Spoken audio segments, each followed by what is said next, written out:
Salve, salve, salve, nerds da peste. E aí, como é que vocês estão? Beleza? Tudo tranquilo? Bom, hoje o Rapadura Nerd ele vai sair um pouco de cena e entra o Clayton Fiuza para comentar com vocês aqui uma situação que aconteceu em julho de 2023, um ano que foi bastante agitado aqui na internet, né? Com muitas confusões, muitas tretas, infelizmente. Mas uma não chamou tanto a atenção quanto a treta da HBO versus Corey versus HBO, onde tudo começou aí com a exibição. Fazer aqui uma breve recapitulação, né? Não vou me estender muito, porque muita gente já sabe da história, em que a HBO, juntamente com a Giro Filmes, exibiu o documentário sobre o massacre de Realengo, que aconteceu em 2011, e foram divididos em 4 episódios. Os 2 primeiros eram relatando sobre o que aconteceu naquele dia horrível, eu lembro muito bem, né, em 2011, e os outros 2 foi falando sobre motivações. O que motiva uma pessoa a cometer tais atitudes? E aí, de repente, parece que no 3º episódio surge a participação aí do consultor na época da Orientec, Ricardo Chagas, e que da qual ele estava falando sobre isso e citou o canal do Corey. O canal do Corey, um canal que é infantil, mas não é infantil. O maior canal brasileiro de YouTube, Five Nights at Freddy. E ele falou isso na época. E gerou uma maior confusão aí. O Corey teve que se pronunciar no YouTube. E virou caso de justiça. O Ricardo Chagas, ele se pronunciou no Instagram na época. Inclusive até fiz vídeo a respeito, refutando os pontos que ele colocou no vídeo. Tá aqui, foi esse vídeo que eu coloquei, vou colocar na tela para vocês, que eu fiz. Foi esse daqui, ó. Consultor respondeu o Corey e eu lá refutando ponto a ponto. Porque ao invés do Ricardo Chagas ele fazer o vídeo se defendendo, dizendo, olha, é o seguinte, se fosse de uma forma racional, olha, é o seguinte, eu fiz a participação, eu fiz a entrevista, tudo. Só que não foi exatamente como eu tinha falado. A produção distorceu tudo que eu falei, mas não. Eu não sei o que foi que motivou a ele na época. E o discurso dele como se endossasse tudo que o documentário fez. E o pior, proferiu frases, palavras infelizes para o Corey. Inclusive, quando falavam, né, que o Corey estava muito preocupado com isso, estava com insônia, fez até um desdém, dizendo, mas o Corey ele tem condições de arrumar um psiquiatra, um psicólogo.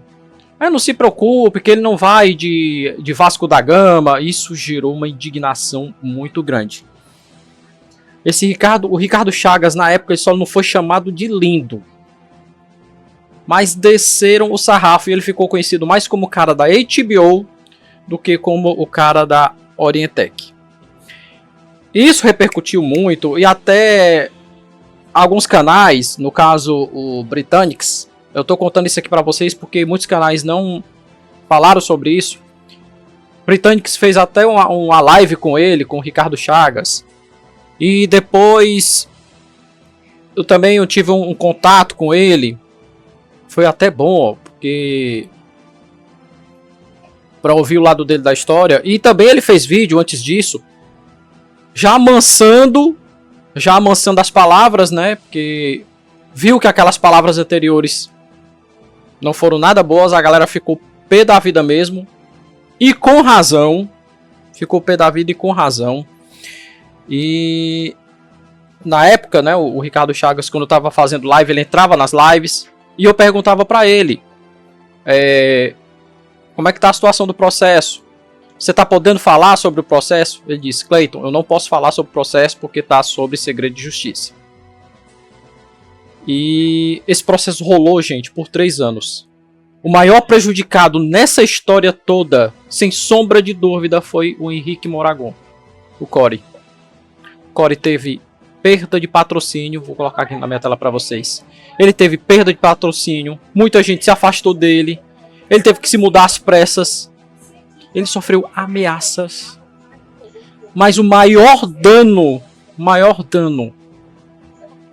que ele teve foi ele ter perdido o pai. O maior dano. Ele pode ter perdido tudo financeiramente, perdeu o patrocínio, perdeu o amigo, mas a maior perda irreparável foi a do pai. O pai dele ficou muito preocupado com essa situação. Isso mexeu muito com a saúde do pai dele. Tanto é que o pai dele, ele acabou passando mal e foi a óbito. Acabou com a vida do Corey. Mas mesmo assim, o Corey continuou com esse processo. Entrou na justiça. Na época, a HBO teve que retirar o trecho por conta de uma tutela de urgência antecipada que o Corey conseguiu. Esse documentário ele não está mais no ar. Ele não está mais no ar não por conta da justiça, mas porque, vamos dizer assim, que o prazo expirou, né?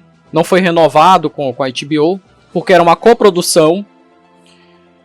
E esse documentário ele foi criado como eu falei, pela Gyrus Filmes. A direção e roteiro do documentário ficaram na época a cargo de Bianca Lenti. E nem sequer, na época, trouxeram um contraditório. Pro Corey ter o direito de trazer o seu lado. Não, fizeram um documentário com 2 capítulos que era para trazer tema sério, foi um tema sensacionalista. E como eu falei, hoje, 17 de junho de 2026, a justiça, eu posso dizer assim, foi feita. Na tela para vocês aqui. Essa é a decisão do Tribunal de Justiça do Estado de São Paulo. Quem traz aqui é o advogado do Corey, o João de Senzi. E eu vou ler o trecho para vocês que dizendo aqui. A análise do texto da minissérie que faz menção ao autor e ao seu canal, por si só e fora de contexto, em tese, não deveria causar estranheza ao autor, nem ao seu público. No entanto, dentro do contexto do assunto abordado no programa, tendo em vista a afirmação de que seu canal se trata do maior canal brasileiro de conteúdo infantil que não infantil, a questão toma proporção diversa. Se tivesse utilizado, vamos lá, presta atenção, vamos ser racionais. Se tivesse utilizado ou do Corey ou qualquer um, dizendo assim, olha, é o seguinte, tem canais como, por exemplo, o Corey, o Gato Galáctico, e que infelizmente pessoas, porque eu já uso infelizmente, já livra a culpa da pessoa. Mas não, já foi logo, ó, pá! E o público entende isso. E o juiz do caso entendeu isso daqui. E isso porque a afirmação que a questão considera o canal seria voltado para o público infantil. Não, no entanto, conforme demonstrado pelo autor na preambular, seu conteúdo veiculado no YouTube não é voltado para o público infantil. Contanto, inclusive, com a restrição do próprio programa ativado pelo demandante. Assim, forçoso concluir que a matéria em questão, de forma veiculada no streaming, fez como se houvesse uma percepção equivocada do público do autor, levando o assunto à proporção tamanha e gerando inúmeras manifestações e posições do público em geral, com conteúdo afrontoso e ofensivo ao autor. Pelo que consta nos autos, destoa a sua abordagem. Calma que ainda tem mais. Portanto, há de se reconhecer que os danos morais ficaram configurados, sobretudo diante da desmoralização da imagem do demandante, efetivamente caracterizada em razão do documentário realizado pelos réus, que ligou ao nome ao público infantil, dando margem às reações públicas de quem entendeu que o demandante, em verdade, tinha condutas nocivas e afrontosas às crianças, que sequer fazem parte do seu público. O que nós estamos vendo aqui é um trecho da decisão judicial os desembargadores em questão consideraram que as acusações geraram diversas repercussões negativas. Aqui eu estou lendo um trecho da postagem do Sense. A HBO ela foi condenada a pagar indenização. A HBO pela exibição, pela coprodução, porque é da Warner, a HBO é da Warner, foi condenada. Com relação ao Ricardo Chagas, das declarações, até o presente momento nada consta, não tem aqui na decisão judicial. Aqui o que tem na decisão judicial é que a HBO foi condenada por conta desse caso. É uma vitória pro Corey, sim, depois de 3 anos nessa peleja, 3 anos de prejuízo. Isso não vai trazer tudo que o Corey perdeu. E o principal, o pai. Não vai trazer o pai do Corey de volta. Mas pelo menos agora ele vai, vamos dizer assim, colocar a cabeça no travesseiro e descansar. E isso serve de alerta não somente para produtoras como o HBO, ou até mesmo para criadores de conteúdo. Tem muito cuidado com o que vai produzir, tem muito cuidado com o que vai falar.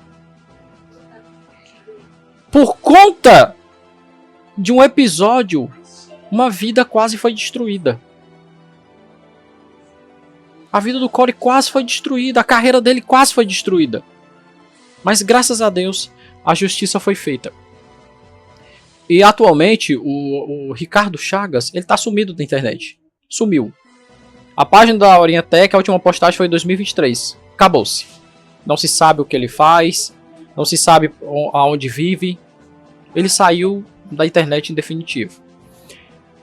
E Corey, muitos canais assim como eu acompanharam essa história toda e continuam acompanhando, esperando aí esse resultado, essa decisão. Eu não sei se esse é a última instância, eu não sei se a HBO pode recorrer. Aí só quem pode dizer são os advogados em questão, né? Arthur Roldão, João de Sense, dentre outros que participaram aí dessa equipe que saiu em defesa do Corey. Corey, Deus abençoe, sucesso, e você siga aí com sua carreira, guarde o legado do seu pai aí com todo carinho, lembrar das coisas boas que ele fez desde a sua infância até agora, na fase adulta, tendo todo cuidado, toda preocupação. E que você mais na frente possa passar tudo isso que aprendeu com ele para aí os seus futuros herdeiros. Quem sabe, né? Que Deus e Cristo abençoe. Muito obrigado a todos. É um vídeo diferente, porque eu queria trazer esse caso que eu já estava acompanhando há muito tempo aí com vocês. Quando o canal ainda falava sobre conteúdo opinativo, hoje em dia é mais voltado para o público geek nerd, mas como o Corey é desse grupo, é dessa cultura, eu preferi trazer para vocês. Valeu, galera, Deus e Cristo abençoe, muito obrigado a todos, coloquem aí os seus comentários, até mesmo aí trazendo umas mensagens aí para o Corey das antigas. Valeu, galera, até a próxima e fui!